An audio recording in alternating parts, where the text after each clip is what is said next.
साइनॉक्स अपने psychic power का use करके चार्जार्ड को कंट्रोल करता है, पर तब ऐश अपने चार्जार्ड को अपने ऊपर स्लैश अटैक यूज करने बोलता है। हार्लन और बाकी सारे पोकेमॉन ट्रेनर्स सोचते हैं कि ये तो बेवकूफ़ी है, बट रिजल्ट कुछ और ही होता है। चार्जार्ड अपने ऊपर स्लैश अटैक का यूज करता है, जिससे सरप्राइजिंगली वो साइनॉक्स के साइकिक पावर से छूट जाता है। ये देखकर हार्लन कंफ्यूज हो जाता है, बट इससे पहले कि वो अपने साइनॉक्स को कुछ अटैक करने का ऑर्डर देता, चार्जार्ड एक सुपर स्ट्रॉन्ग फायर ब्लास्ट का यूज करता है, जो कि डायरेक्टली साइनॉक्स के ऊपर लगती है और साइनॉक्स हार जाता है। रेफरी डिक्लेयर कर देता है कि साइनॉक्स अब आगे बैटल नहीं कर सकता। हार्लन और ऐश दोनों के ही एक पोकेमॉन हार चुके हैं। हार्लन बोलता है, क्या चार्जार्ड ने सिर्फ और सिर्फ एक ही अटैक में मेरे साइनॉक्स को डिफीट कर दिया? ये कैसे पॉसिबल है? ऐश एक स्माइल लेता है और ब्रॉक बोलता है कि फाइनली ऐश अपने रियल पोकेमॉन टीम को यूज कर रहा है। अगर लुकारियो को एक्सपीरियंस मिले तो वो भी इसी तरीके से बैल कर सकता है। हार्लन अपने साइनॉक्स को पोकेबॉल के अंदर वापस लेता है और बोलता है, साइनॉक्स तुमने काफी अच्छी फाइट करी और ऐश के फर्स्ट पोकेमॉन को डिफीट कर दिया, बट ऐश का सेकंड पोकेमॉन तो स्ट्रॉन्ग निकला। कोई बात नहीं, उसके फर्स्ट पोकेमॉन की तरह चार्जार्ड भी हारने वाला है। हार्लन अपने सेकंड पोकेबॉल को बाहर निकालता है और बोलता है, और जिद बाहर आ जाओ। ऐश अपने पोकेडेक्स को बाहर निकालता है, जिससे उसको पता चलता है कि एक फ्लाइंग और साइकिक टाइप पोकेमॉन है। चार्जार्ड स्टार्ट करता है फ्लेम थ्रोअर के साथ, पर ऑर्जित अपने साइकिक पावर्स का यूज करके टेलीपोर्ट करता है और इस अटैक को इजीली डॉज कर लेता है। ऐश बोलता है, कोई बात नहीं चार्जार्ड, अभी ड्रैगन क्लॉ अटैक का यूज करो। चार्जार्ड फुल स्पीड से ऑर्जित की तरफ बढ़ रहा होता है, पर बिल्कुल लास्ट मोमेंट पे हार्लन बोलता है, ऑर्जित अपने साइकिक पावर का यूज करके टेलीपोर्ट करो और इस अटैक को डॉज कर लो। ऑर्जित बिल्कुल ऐसे करता है, जिससे उसके पास चार्जार्ड का अटैक नहीं लगता है। ऐश बोलता हूँ, ऑर्जित एक काफी ज्यादा फास्ट पोकेमॉन है, मुझे कुछ अलग करना होगा। चार्जार्ड साइज़मिक टॉस अटैक का यूज करो। हार्लन हंसता है और बोलता है, एक और फिजिकल अटैक? ये तो बेवकूफी है। चार्जार्ड ऑर्जित की तरफ बढ़ रहा होता है, पर तब हार्लन अपने ऑर्जित को साइकिक अटैक यूज करने बोलता है, जिससे ऑर्जित चार्जार्ड को कंट्रोल करना स्टार्ट कर देता है और चार्जार्ड ऑर्जित के पास नहीं पहुंच पाता। अब ऑर्जित चार्जार्ड को कंट्रोल करके स्टेडियम के वॉल की तरफ फेंक देता है, जिससे चार्जार्ड को काफी डैमेज पड़ता है। ब्रॉक बोलता है, हार्लन को हराना इतना भी इजी नहीं है, वो साइकिक टाइप पोकेमॉन्स में स्पेशलाइज करता है। उसको पता है कि कब कौन सा अटैक का यूज करना है और कैसे अपोनेंट पोकेमॉन को चकमा देना है।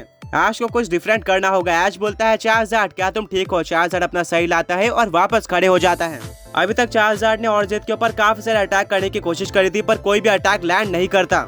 उल्टा चार्जार्ड थक चुका था और उसको डैमेज भी पड़ा था। ऐश अपने फिस्ट को बंद करता है और बोलता है, फाइनली मैंने एक प्लान बना लिया है, चार्जार्ड फ्लेम थ्रोअर का यूज करो। हार्लन हंसता है और बोलता है, ये कैसा प्लान है? चार्जार्ड पहले भी अटैक करा था और अभी भी वही कर रहा है। वेल कोई बात नहीं, ऑर्जित टेलीपोर्ट करो। चार्जार्ड के अटैक को सेंस करके ऑर्जित टेलीपोर्ट कर जाता है और इस अटैक को डॉज करने की कोशिश करता है, पर तब ऐश बोलता है, चार्जार्ड रुक जाओ और अटैक मत करो। बीच में चार्जार्ड अपने अटैक को रोक लेता है। ये देखकर ऑर्जित, जो कि पहले से टेलीपोर्ट हो चुका था, वो कंफ्यूज हो जाता है। ऐश बोलता है, चार्जार्ड बहुत बढ़िया, मैं यही करना चाहता था। इससे पहले कि ऑर्जित कुछ और कर पाता है, ऐश अपने चार्जार्ड को फ्लायर ब्लिट्स अटैक यूज करने के लिए बोल देता है।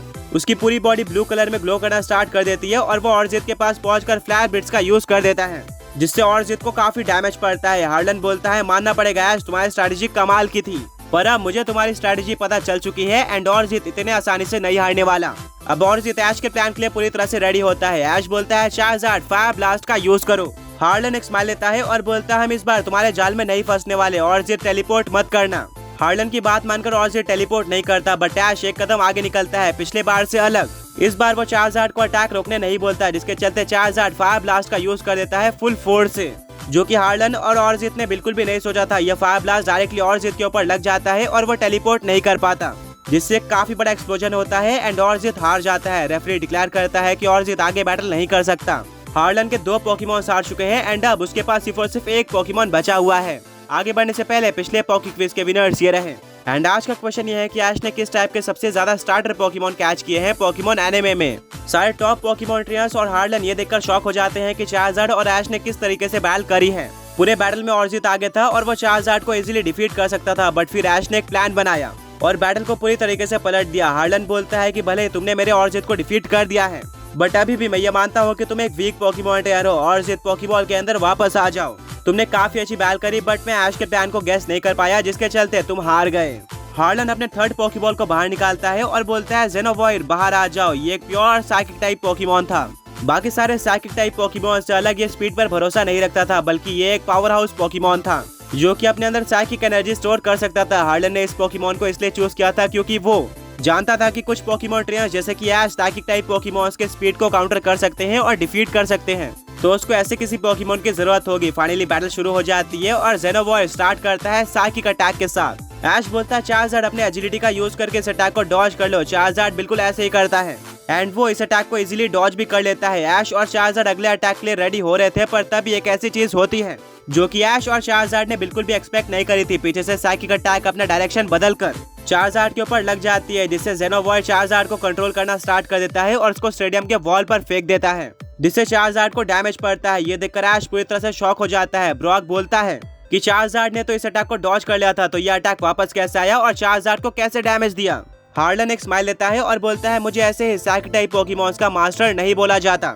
जेनोवॉर के पास एक यूनिक एबिलिटी है जो कि है प्रिसीजन अटैक। इस एबिलिटी के चलते जेनोवॉर का हर एक अटैक बिना मिस हुए अपोनेंट पोकेमॉन के ऊपर 100% लग जाता है, चाहे अपोनेंट पोकेमॉन उस अटैक को डॉज करने की कितनी भी कोशिश करे। ऐश बोलता वाह ये तो एक काफी अमेजिंग एबिलिटी है, बट यह एबिलिटी हमें जीतने से नहीं रोक सकती। चार्जर्ड ड्रैगन क्लॉ का यूज करो।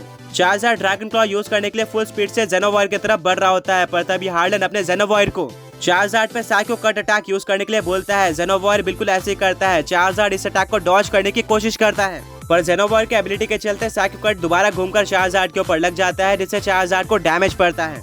पर चार्जर्ड बिल्कुल भी नहीं रुकता, वो फुल फोर्स के साथ जेनोवॉर की तरफ बढ़ता है और फाइनली ड्रैगन क्लॉ को अनलीश कर देता है, जिससे जेनोवॉर को पीछे हटना पड़ता है और उसको डैमेज पड़ता है। हार्लन बोलता है मानना पड़ेगा तुम्हारा चार्जर्ड सुपर स्ट्रॉन्ग है, पर मैं और जेनोवॉर इस बैटल को जीतने वाले हैं। जेनोवॉर अभी अपने सिग्नेचर अटैक साइको ब्लास्ट का यूज करो। यह अटैक देखने में काफी स्ट्रॉन्ग लग रहा था और चार्जर्ड इस अटैक को डॉज भी नहीं कर सकता था। यह अटैक फुल स्पीड से चार्जर्ड की तरफ बढ़ रहा होता है। ऐश बोलता है भले ही मैं इस अटैक को डॉज नहीं कर सकता, पर मैं इसको डिस्ट्रॉय तो कर सकता हूँ। चार्जर्ड इसके काउंटर में फायर ब्लास्ट अटैक का यूज करो। चार्जर्ड बिल्कुल ऐसे करता है, जिससे साइको ब्लास्ट और फायर ब्लास्ट अटैक आपस में टकरा जाते हैं और एक काफी बड़ा एक्सप्लोजन होता है। दोनों अटैक की पावर बिल्कुल इक्वल थी और दोनों अटैक डिस्ट्रॉय हो चुके थे। हार्लन बोलता है अमेजिंग, तुम एक के बाद एक काफी अच्छी स्ट्रेटेजी का यूज कर रहे हो, पर जेनोवॉर अब तुम्हें डिफीट करने के लिए रेडी है। एक और बार साइको ब्लास्ट का यूज करो। यह अटैक ऐश के चार्जर्ड की तरफ बढ़ रहा होता है और ऐश दोबारा से अपने पुराने स्ट्रेटेजी का यूज करता है और बोलता है चार्जर्ड फ्लेम थ्रोअर का यूज करके इस अटैक को डिस्ट्रॉय कर दो। चार्जर्ड बिल्कुल ऐसे ही करता है। दोनों अटैक टकरा जाते हैं और एक काफी बड़ा एक्सप्लोजन होता है, जिससे चारों तरफ स्मोक हो जाता है और दोनों अटैक डिस्ट्रॉय हो चुके थे, यानी कि किसी भी पोकेमॉन को डैमेज नहीं पड़ा था। पर इस स्मोक का फायदा उठाते हुए चार्जर्ड कुछ ही सेकंड्स के अंदर जेनोवॉर के पीछे पहुंच जाता है। अब ऐश और चार्जर्ड के पास एक गोल्डन चांस था। ऐश बोलता है चार्जर्ड बहुत बढ़िया, अभी साइज मिक्टॉस का यूज करो। चार्जर्ड जेनोवॉर को पकड़ लेता है और आसमान में लेकर जाता है।